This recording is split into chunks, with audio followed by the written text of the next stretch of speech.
Mais uma vez, taxa Selic subiu de 14,25 para 14,75. Então a gente tá o quê? Desesperado, não é mesmo? E enquanto alguns ficam desesperados, outros ficam muito felizes porque aparecem novas oportunidades. Mas esse vídeo é muito importante, porque essa é a pior Selic desde o governo Dilma. A pior, a mais alta que a gente já teve desde o governo Dilma. Mas será que a gente está pior como economia nesse momento? Será que a gente tem possibilidades? O que a gente faz com o nosso dinheiro? Será que já era? Será que é melhor a gente se mudar de país se a gente tem grana? Ou continuar tentando no Brasil? No final desse vídeo você vai entender se o nosso país está numa situação melhor ou pior do que o governo Dilma e o que fazer com o seu dinheiro para se proteger e multiplicar o seu patrimônio, mesmo em cenários de crise. E entenda que eu não vou chegar aqui só e falar o que fazer no Brasil, eu vou trazer opções agora ejetando o Brasil. Fica comigo no vídeo até o final, que eu tenho certeza que vai ser mais um daqueles vídeos grandiosos e que vão nos ajudar muito daqui pra frente, tá? O vídeo me ajuda a organizar as ideias e refletir e ajuda vocês a pegar um pouco disso e aplicar na vida de vocês. Primeiro, o Brasil tá melhor ou pior? O que você acha? Você acha que tá melhor ou pior? Pô, passaram 10 anos, mais que 10 anos, né? Mas você acha que 10 anos depois a sua vida tá melhor ou pior? Aqui é a Selic no Brasil. Essas cores não são a camisa do Brasil, mas são os partidos políticos que estavam no poder, basicamente, nesse período. Então, em vermelho aqui a gente geralmente tá falando de esquerda, em azul a gente tá falando aqui geralmente de direita. A gente tinha então Dilma, aqui com a Selic em 11,25, quando ela pegou o mandato dela, ela assumiu e começou a desempenhar ali em 2011, recebeu uma herança, não podemos esquecer, do governo Lula. Então quando ela pegou, a taxa Selic estava em 11,25. Aí a taxa caiu e depois subiu bastante. A gente teve aqui o impeachment da Dilma, vamos lembrar que ela saiu compulsoriamente, né? Então teve o impeachment, quando ela saiu a taxa estava em 14,25 e quando ela saiu não foi algo leve. Então o processo do impeachment foi trazendo essa incerteza e foi levando a taxa para cima de alguma forma. E aí a taxa estava em 14,25. Quem que assumiu? Michel Temer. Muitos dizem que foi o melhor presidente das últimas décadas, últimos anos, etc. Michel Temer assumiu e aí a taxa Selic começou a cair. Quando a Selic estava em 6,5%, assumiu o Bolsonaro. O Bolsonaro começou a trazer a taxa de juros aqui muito para baixo e veio a pandemia. Quando veio a pandemia, a taxa Selic estava em 4,25 e aí depois a taxa subiu pra caramba e ele passou o mandato dele com a Selic a 13,75% e temos o Lula agora, a Selic em 14,75%. Então aqui a taxa subiu 32,6%, de 11,25 para 14,25. Aqui a taxa caiu 54%, Michel Temer, e aí depois a taxa no Bolsonaro subiu 111% e Lula subiu 7%. Então qual subiu mais? No governo Bolsonaro. Porém, a gente tem que ver sempre qual que é a nossa base, quem que nos passou o bastão e o que aconteceu no país. A gente teve a pandemia, né? Então são contextos diferentes, mas foi o maior aumento da taxa Selic dos últimos governos. Maior máxima até então foi no governo Dilma, maior crescimento da taxa foi aqui em Bolsonaro e a nova máxima veio no governo de novo do Lula. Qual foi o pior governo, então? Qual foi o pior governo que vocês acham? Sem tirar de lado esse negócio de esquerda, direita, e vamos falar economicamente, qual foi o pior governo? A gente não pode só olhar para números absolutos, a gente precisa olhar para isso de uma forma comparativa, entre países diferentes. Então, para isso aqui, eu vou considerar Chile. O Chile, para começar, é um país que faz parte da América Latina. Então, é claro que muitos de vocês, a cada país que eu mostrar, vocês vão ter um tipo de argumento. Então, falar, esse país não dá para comparar com o Brasil, esse outro aqui não dá pra comparar com porque não sei o que lá, esse aqui tá muito distante, esse aqui pensa diferente. Eu entendo que a gente nunca vai ter um benchmark perfeito, mas eu peguei um país da América Latina, um país das Américas e um país fora das Américas que tem algumas similaridades com o Brasil, já respeitando e sabendo que eles não são iguais, só que pra gente ter um pouco do cheiro do que tá acontecendo no mundo ao longo desse período. Chile, taxa de juros no Chile, é essa verde aqui, ó. Então ela tava baixa, continuou baixa e subiu aqui na pandemia. Então a gente tem duas divergências da nossa. Primeira, enquanto a taxa no Brasil subiu muito, a taxa no Chile continuou muito baixa, ou seja, não tiveram esse risco político que a gente teve, essa bagunça interna que a gente teve no nosso país. E a segunda divergência agora, a taxa deles está caindo e a nossa está subindo. Eu teve aqui um corte da taxa de juros na canetada, a inflação estava acima da meta e mesmo assim o Banco Central cortou os juros. Então imagina que a inflação não está controlada e a gente corta os juros na canetada. O mercado enxergou como uma interferência direta do Planalto nas decisões do Banco Central, que no mesmo período o Chile subiu os juros. Então o Chile estava subindo os juros. E aí logo depois, depois que a gente derrubou a taxa Selic, a gente teve que subir de novo por causa da inflação também. Em 2015 a gente foi uma inflação de 10,67%, já sido a maior desde 2002. Por isso a gente precisou subir os juros. Do outro lado, você pega o Chile cortando taxa de juros durante todo esse período, até que veio a pandemia. Nos Estados Unidos, eles cortaram o juro de 5,5% para 4,5%, então eles abriram espaço para outros países também cortarem a taxa de juros. Aqui a gente teve alta do dólar, inflação disparando, e aí depois a gente teve Chile cortando juros, enquanto a gente está subindo juros. Quando a gente pega o México, muito parecido, então você tem a taxa baixa aqui do México, e aí a gente teve ela subindo também durante a pandemia. Quando a gente pega a Indonésia, a gente tem uma taxa de juros aqui diminuindo até que subiu também na pandemia. E aí a gente tem essa diferença grande, onde a gente está subindo, a Indonésia está caindo. Quando a gente plota essas três taxas de juros, esse é um pouco do desenho que a gente está vivendo hoje. 280% acima do Chile, 255% acima do México, 137% acima da Indonésia e aqui também, de novo, muito acima de todos eles. Vamos olhar para o dólar. Aqui é o dólar durante esses três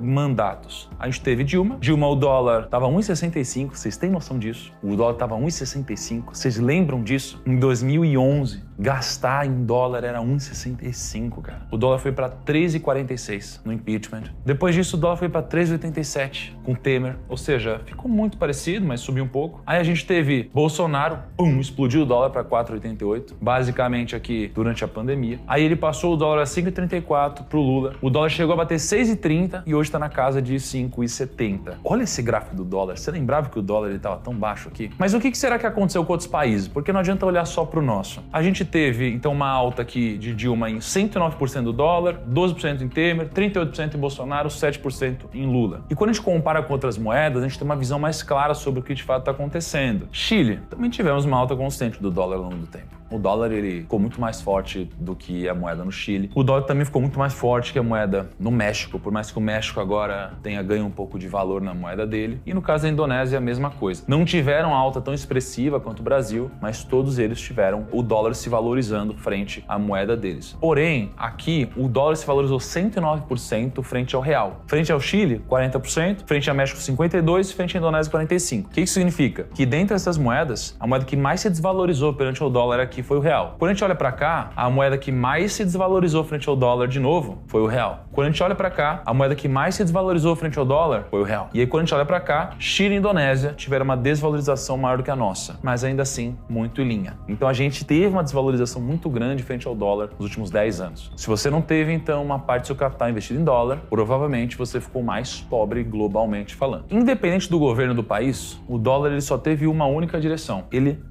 subiu. É isso que aconteceu. O dólar nos últimos anos foi a moeda realmente vencedora. Vamos olhar para a inflação. A inflação, aqui eu tenho basicamente Dilma, Temer e Bolsonaro e ali o Lula. Esses asteriscos são asteriscos onde a gente ficou acima da meta. A gente ficou fora da meta. A gente tem uma meta no Brasil de inflação e a gente realmente ficou muito fora da meta nesses períodos, ou para cima ou para baixo. A média de inflação no governo Dilma foi 7% ao ano, aqui no Temer foi 3,3%, aqui no Bolsonaro foi 6,1% e no Lula foi 4,9%. Geralmente a gente considera os últimos 12 meses. Quando a gente compara com outras moedas, é importante a gente ver que Chile teve uma inflação que puxou muito forte aqui na pandemia, a gente teve México com um comportamento parecido, só que com uma alta um pouco mais baixa, e a gente tem a Indonésia, onde não tivemos um impacto tão grande de inflação. São um país com uma inflação muito mais controlada que a nossa. A nossa média de inflação foi muito mais alta que a deles aqui em Dilma, foi mais alta do que eles, com exceção de México, e foi empatado com a Indonésia no Temer. No Bolsonaro, a gente teve Chile acima e depois a gente no topo de novo, e aqui a gente está com a maior inflação de todos esses países. Então a gente sempre está nas cabeças. O que a gente está vendo então? Moeda mais desvalorizada e a gente está vendo inflação, onde geralmente a gente está acima de todo mundo. Isso aqui não é bom. Inflação significa que seu dinheiro está perdendo poder de compra dentro do país e o dólar significa que você está perdendo poder de compra perante ao mundo. Então essas duas coisas são combinações desastrosas. Quando a gente olha para a dívida, é importante você entender que, assim como você na sua família, você tem um salário, um patrimônio e você deve um dinheiro, o país tem a mesma coisa. O país ele tem o salário dele, que é a receita, e ele tem a dívida, que são os gastos do país. E aí ele tem uma receita e esse gasto, que é essa dívida, ele pode ser cada vez mais relevante em relação ao PIB do país. Então você tem o que o país gera, você tem a dívida dele. A dívida dele vai subindo de acordo com o não pagamento ou de acordo com os juros, e quanto maior essa dívida, chega uma hora que você fala, meu Deus, se eu não arrecadar mais agora eu quebro. Então quanto maior a dívida, mais perigoso, maior o risco. Então mais medo ficam os outros países de emprestar para o Brasil. Aí o Brasil precisa pagar mais taxa, porque precisa compensar o risco que estão correndo, só que mais taxa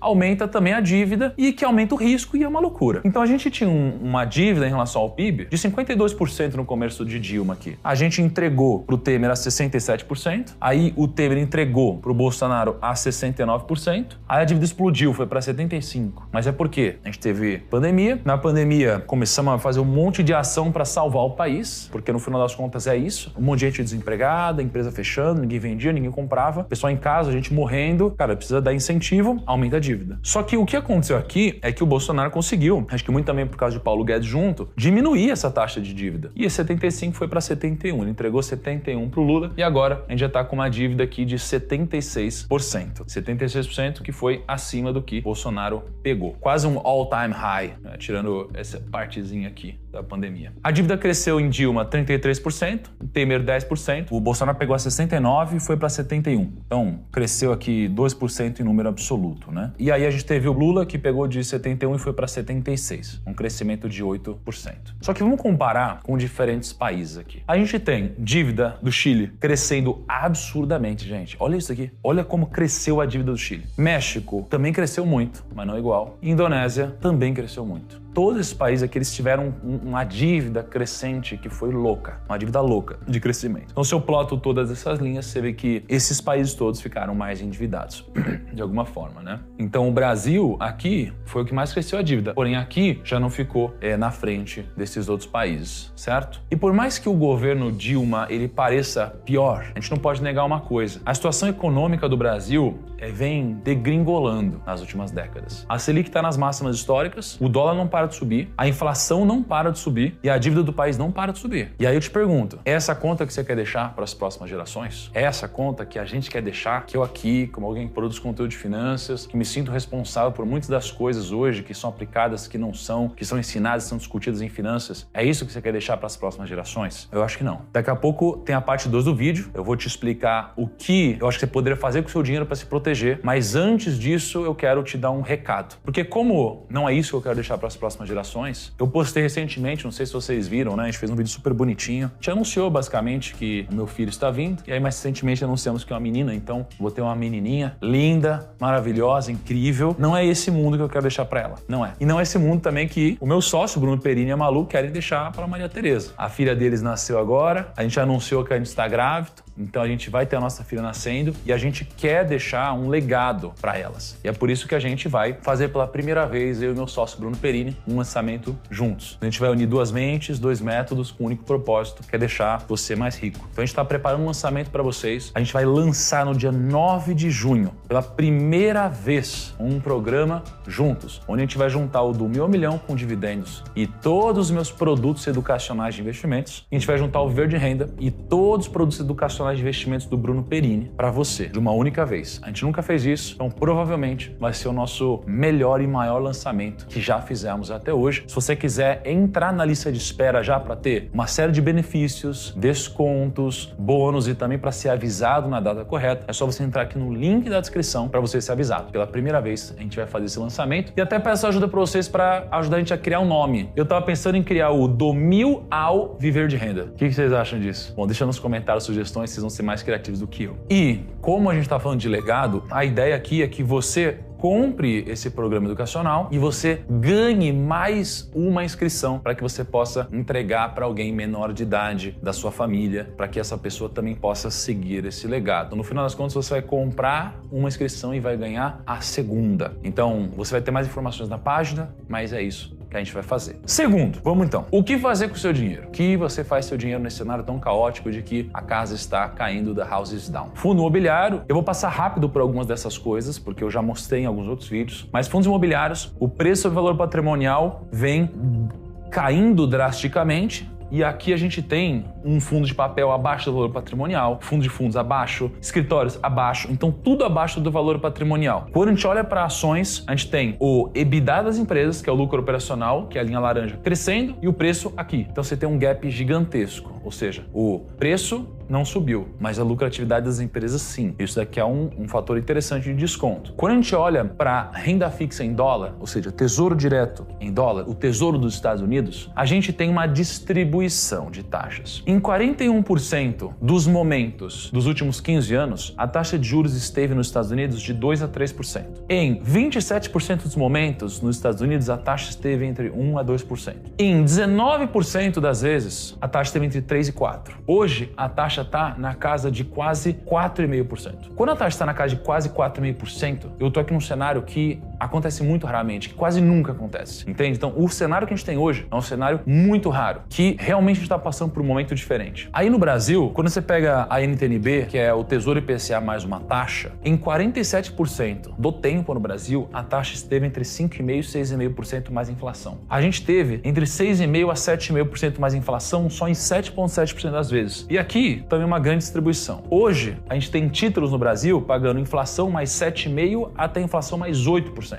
é um cenário extremamente raro. Extremamente raro. E como é um cenário extremamente raro, geralmente, se o país não quebra, digamos assim, que eu espero que não aconteça isso, cara, tem muito prêmio pra gente recolher. Ou seja, a gente tá com uma janela de oportunidade em todos os tipos de investimentos da Arca. Os fundos imobiliários estão negociados com desconto. As ações estão baratas em relação ao lucro. A renda fixa americana está pagando bem. A renda fixa brasileira está pagando bem. 4 ingredientes que você precisa ter numa alocação de investimentos que eu sempre falo. Primeiro, ações e negócios. Segundo, real estate, que são imóveis. Terceiro, caixa. E quarto, ativos internacionais. Arca. Você precisa formar a sua arca. Quando você forma a sua arca e divide a sua carteira dessa forma, a gente fez um estudo nos últimos 20 anos que o Rodrigo Xavier da Finclass nos ajudou a organizar todos esses dados. Em 10 países nos últimos 20 anos. Alemanha, a arca rendeu 7,1% contra renda fixa de 1,3% e inflação de 2%. Austrália, você tem 7,1% contra 3,1% de renda fixa. No Brasil, a arca 11,4% contra 10,4% de renda fixa. Em qualquer país do mundo, Estados Unidos, França, Holanda, Japão, Suíça, qualquer país do mundo, a arca, que é dividir sua carteira em 4 classes, bateu a renda fixa, a inflação, e em quase todos os países do mundo você também bateu até REITs. Só as ações que muitos países bateram a arca. Só que o Brasil não foi um deles. Agora, por mais que a arca não tenha batido as ações em todos os países, por mais que tenha batido todos os outros benchmarks, você teve um grande benefício da arca. Você teve noites de sono tranquilas. Noites de sono tranquilas se resumem em volatilidade. Porque imagina que você acorda um dia está rico, outro dia está pobre, rico, pobre, rico, pobre. Isso daqui mexe com o emocional da pessoa, não é? Aqui, a volatilidade da arca foi muito mais baixa do que as aplicações de ações e REITs, e ainda assim desbancando muitas delas. Então o que a gente quer é uma boa alocação de investimentos para ter um bom retorno com uma volatilidade tranquila para que você possa dormir tranquilo. No final das contas, então, você precisa diversificar seus ativos, diversificar as classes de ativos e diversificar os países e moedas. É isso que você deve fazer. O que você achou do vídeo de hoje? Deu um trabalhão pro meu time. O meu trabalho, na verdade, foi o menor deles, que é chegar aqui e apresentar para vocês. Mas espero que ajude vocês daqui para frente, como sempre a gente tem feito nos vídeos da Selic. Deixa um comentário, me dá um feedback, espero você no nosso próximo vídeo e tchau.